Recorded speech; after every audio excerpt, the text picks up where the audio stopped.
In 1845, 129 of the finest sailors in the British Royal Navy sailed into the Arctic and were never seen again. The expedition, commanded by Sir John Franklin, equipped with the most advanced ships and the most comprehensive provisions that Victorian naval technology could assemble, was sent to chart the final section of the Northwest Passage, the sea route through the Arctic archipelago of northern Canada that European explorers had been attempting to navigate for 3 centuries. They carried enough food for 3 years. They were never coming back. Search expeditions sent to find them over the following decade recovered scattered remains, Inuit testimony about men who had been walking south in increasing desperation, and, eventually, skeletal remains that told, through forensic analysis conducted a century and a half after the men died, a story that nobody looking for them had anticipated. They were not lost. They were not frozen. They were not starved, not primarily. They were poisoned. The forensic analysis of their bones showed lead concentrations approximately 10 times higher than normal background levels, concentrations consistent with chronic, severe lead poisoning accumulated over the months of the expedition. The source of the lead was not the Arctic environment. It was not the water. It was not any naturally occurring feature of the landscape they were navigating. It was their food. Specifically, it was the solder used to seal the tin cans that constituted the bulk of the Franklin expedition's provisions. Canned food, the revolutionary new military provisioning technology that the British Navy had adopted with enthusiasm and deployed without adequate understanding of what it was doing to the men who ate from it. 129 men, 3 years of provisions, sealed with lead. But the story of how canned food became the most consequential military provisioning innovation in history, and how it managed, in the same generation, to save armies from starvation and poison the men it was saving, begins not with the Franklin expedition and not in the Arctic. It begins in Paris, with Napoleon, and with a problem that had been determining the outcomes of wars for longer than anyone had found a reliable solution for. Armies, throughout human history, have been defeated by hunger more consistently than by enemy action. This is not a peripheral observation in military history, it is the central logistical fact around which every significant military campaign before the 20th century was organized, because feeding a moving army was, by a considerable margin, the hardest operational problem any commander faced. A soldier in the field requires roughly 3,000 calories per day to maintain combat effectiveness. A large army, Napoleon's Grande Armée, at its peak, numbered over 400,000 men, requires collectively more food per day than a significant city. Food that must be transported, stored without refrigeration, maintained in a state of edibility across weeks or months of campaign, and distributed to units spread across hundreds of kilometers of often hostile terrain. The solutions available before the 19th century were ancient, inadequate, and entirely unchanged from the methods of the Roman legions. Salted meat, dried biscuit, hardtack, a product of such heroic inedibility that soldiers across every era who consumed it left written records of their suffering that constitute a minor literary genre in military history. Dried legumes. Whatever could be foraged or requisitioned from the civilian populations along the route of march. Forage. The practice of taking food from local populations, by purchase when possible and by confiscation when not, was not merely a logistical option. It was the primary feeding mechanism of most pre-modern armies. Without forage, the army stopped. When the local food supply was exhausted or deliberately destroyed, as Russia did in 1812, burning its own crops and granaries ahead of the French advance, the army starved. Napoleon understood this better than any commander of his era. His famous observation that an army marches on its stomach was not an aphorism, it was a strategic diagnosis, and in 1795, the French government, recognizing that its revolutionary armies were being fed by a system whose fundamental inadequacy was costing battles, offered a prize.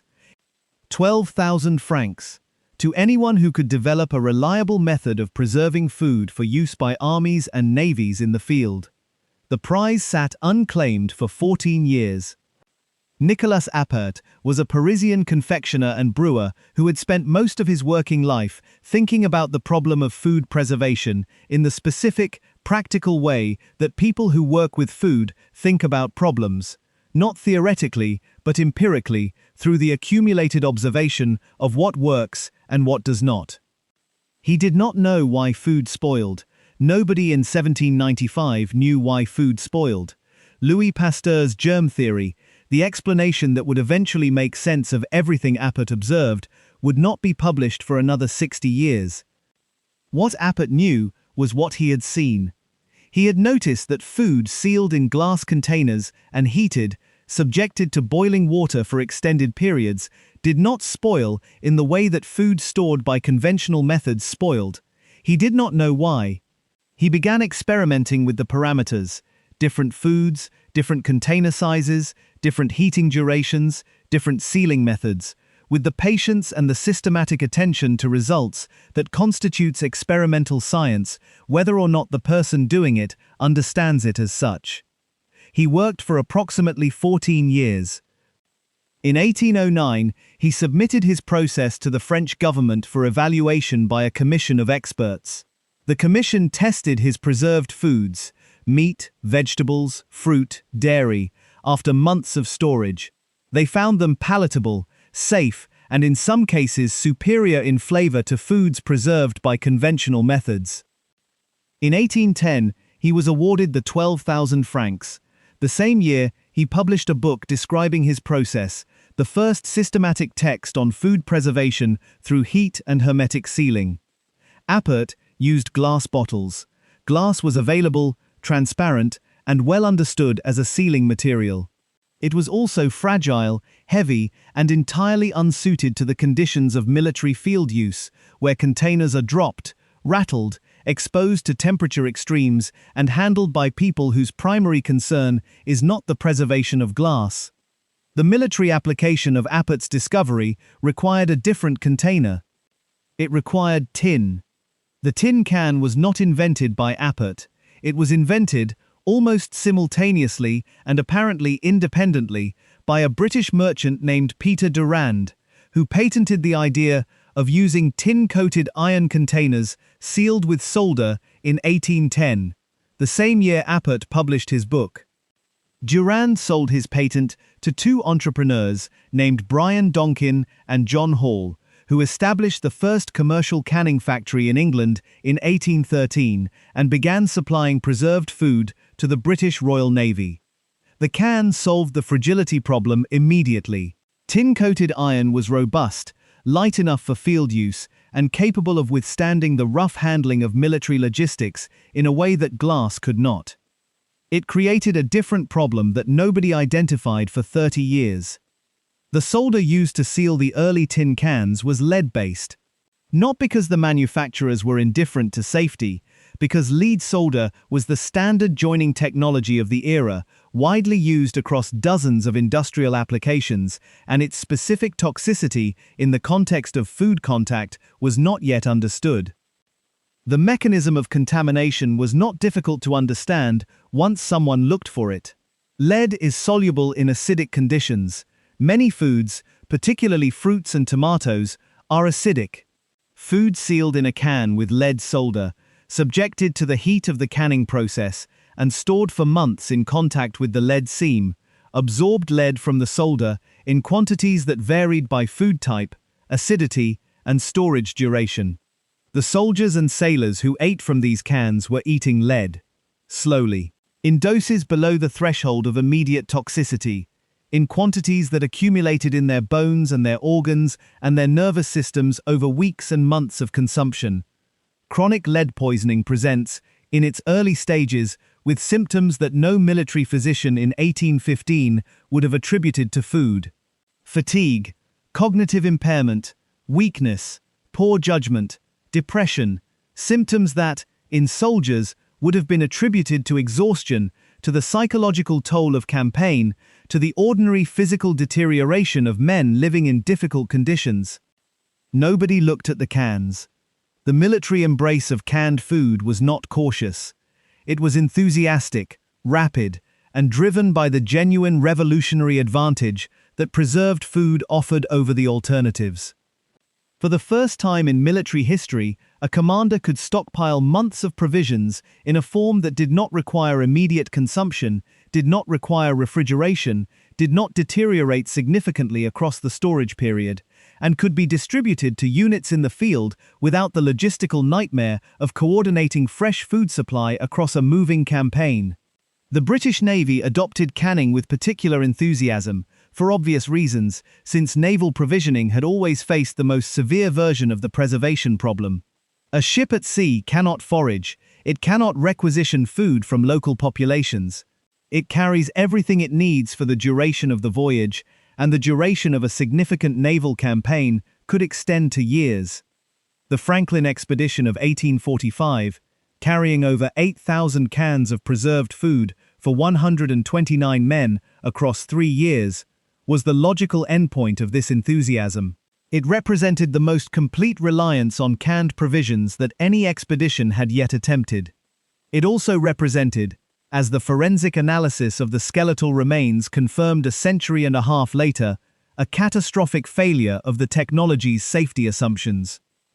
The lead levels found in the Franklin expedition's remains were consistent with poisoning severe enough to cause, in the medical literature of lead toxicology, symptoms including cognitive impairment severe enough to affect decision-making, paranoia, confusion, weakness, and the specific deterioration of judgment under stress that might explain some of the expedition's more puzzling documented decisions, including the abandonment of the ships in conditions where survival depended on the ships, and the march south with equipment loads that exceeded what weakened men could carry.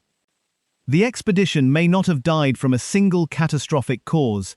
The Arctic killed them through multiple converging failures, but the lead poisoning, chronic, cumulative, operating below the threshold of recognition for the physicians who might have identified it, almost certainly made every other problem worse. It made the men less capable of solving the problems that were going to kill them, not by killing them directly, by impairing the one thing they needed most in an environment that punished every error without mercy: their minds. The irony embedded in the Franklin expedition's fate is the specific irony of every technology in this series that was deployed before it was understood. Canned food saved lives. This is not qualified or debatable. The introduction of preserved food into military and naval provisioning reduced the death toll from starvation and nutritional deficiency that had been a constant feature of extended military campaigns for the entirety of recorded history. Scurvy, the vitamin C deficiency disease that had killed more sailors than combat across 3 centuries of European naval expansion, was preventable through the inclusion of preserved citrus in naval provisions. Naval campaigns that would previously have been limited by the perishability of fresh provisions could now be sustained across durations and distances that altered the strategic calculus of the entire age of sail. The technology worked. And simultaneously, in the same cans, with the same solder, sealed by the same process, it was introducing a neurotoxin into the diets of the men it was preserving from starvation. The people who developed it did not know. Appert did not know. Durand did not know. The Admiralty commissioners who evaluated the Franklin expedition's provisions did not know. They were operating at the edge of what was understood, beyond the edge, in the territory where the consequences of a technology become visible only after the technology has been widely deployed. The unknowing is not a moral failure. It is simply the condition of being first. The condition that every technology in this series has imposed on the people who encountered it, the doctors who bled Washington, the surgeons who wore their infected coats as badges of experience, the wallpaper manufacturers who sold arsenic-pigmented paper to nurseries, the matchmakers who gave their workers phossy jaw. They were doing what they knew. What they did not know was killing people. The shift from lead solder to safer sealing methods in canning was not rapid. It was not driven by a single moment of recognition or a single catastrophic failure that forced the industry's hand. It was driven, as most industrial safety improvements are driven, by the accumulation of evidence, the development of safer alternatives, and the economic calculation that the liability of the old method eventually exceeded the cost of changing it. Lead solder in food cans was gradually replaced over the latter half of the 19th century, and through the 20th, by soldering techniques that used lower lead alloys, and eventually by welded seams and polymer-lined interiors that eliminated metal food contact entirely. The last lead-soldered food cans in commercial production in the United States were phased out in the 1990s. Not the 1890s, the 1990s. The technology that poisoned the Franklin expedition in 1845 was still in commercial food production in some form until the decade that produced the iPhone. Today, a tin of preserved food, the direct technological descendant of Nicolas Appert's glass bottles and Peter Durand's tin patent, sits in every kitchen in the industrialized world. Billions of cans are produced each year. The interiors are lined with polymer coatings that prevent metal contact. The seams are welded or crimped rather than soldered. Regulatory frameworks govern the composition of every material that contacts the food inside. Appert's insight, heat, seal, preserve, is unchanged. Everything around it has been rebuilt to eliminate the consequences that the original technology did not know it was creating. 129 men sailed into the Arctic in 1845.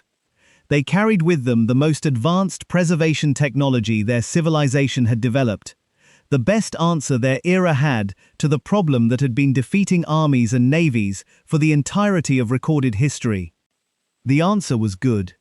The answer was also slowly, cumulatively, invisibly poisoning them while they relied on it to keep them alive. This is not a story about malice. It is not a story about negligence in any meaningful moral sense. It is a story about the specific tragedy of the frontier of knowledge, the place where what has been figured out ends and what has not yet been understood begins, and where the people standing at that frontier pay the price of the gap between those two things. The gap, in 1845, was lead solder. The price was 129 men. Their bones, when forensic scientists examined them in the 1980s and 1990s, told the story that no search expedition in the 19th century had known to look for. They were poisoned by the thing that was supposed to save them. That is not an unusual story in the history of human technology. It is, in fact, the most common story there is. The thing that saves you and the thing that harms you are, more often than anyone designing the thing anticipated, the same thing, at different doses, over different durations, in different bodies, in different Arctic winters, where nobody was looking for the right cause, and the cans are still in the kitchen, lined now, safe now, built on the bones of the men who were